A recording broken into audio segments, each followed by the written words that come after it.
1862년 1월 일리노이주의 사업가 딕 테일러는 링컨에게 무담보 지폐 발행을 제안한다.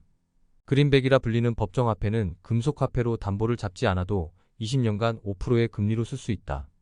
재무부가 발행한 그린백으로 전쟁자금의 수요를 감당하지 못하자 1863년 링컨은 국가은행법에 서명한다. 재선에 승리한 후 링컨은 은행재벌이 발행할 수 있도록 한 국가은행법을 폐지하려다 암살된다. 남북전쟁을 승리로 이끈 그랜트는 강요들의 이딴 사태와 부패 스캔들의 위기를 맞는다.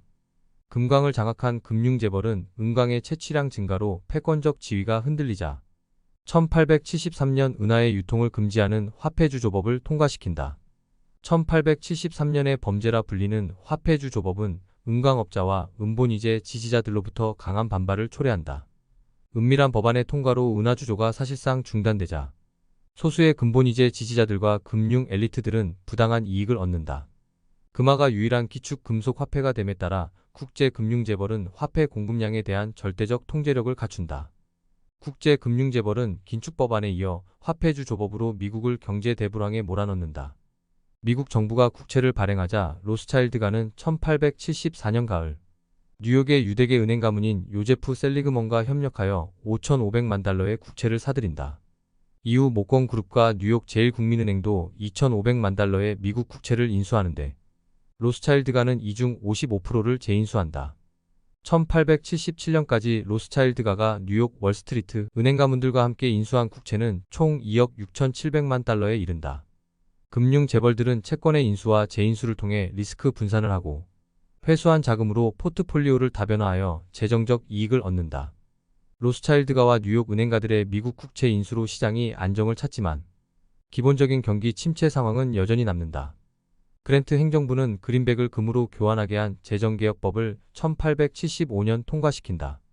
헤이스는 은광업이 활발한 서부 지역의 경제적 요구를 반영하여 1878년 블랜드 앨리슨법을 제정한다. 블랜드 앨리슨법은 재무부가 매월 200만에서 400만 달러의 은을 구매하게 한 법안이지만 뉴욕 은행가들과 갈등을 낳는다. 재정개혁법의 발효로 1879년 1월 1일부터 금본위제가 채택되자 그린백의 발행과 사용은 현저히 줄어든다. 그린백이 사라지자 국가 발행 화폐와 금의 보유량에 기반하여 발행한 금 증권이 자리를 잡는다. 민주당을 압도하는 의석수를 차지한 해리슨 행정부는 1890년 개혁적 입법을 과감히 추진한다. 부당한 거래와 독점을 제한하고 금지하는 셔먼 반트러스트법을 통과시킨다. 서부 농장의 보호와 경쟁 촉진을 위하여 상거래를 저해하는 합병을 막는다. 은본위제를 강화하기 위하여 셔먼 은구매법으로 미국 정부가 많은 양의 은을 구매하도록 한다. 그러나 이 법은 인플레이션과 금융 불안정을 초래하여 1893년 폐지된다. 영토 확장론자들의 주장에 동조하여 하와이까지 병합한 윌리엄 맥킨리는 1900년 금본위제를 공식화한다.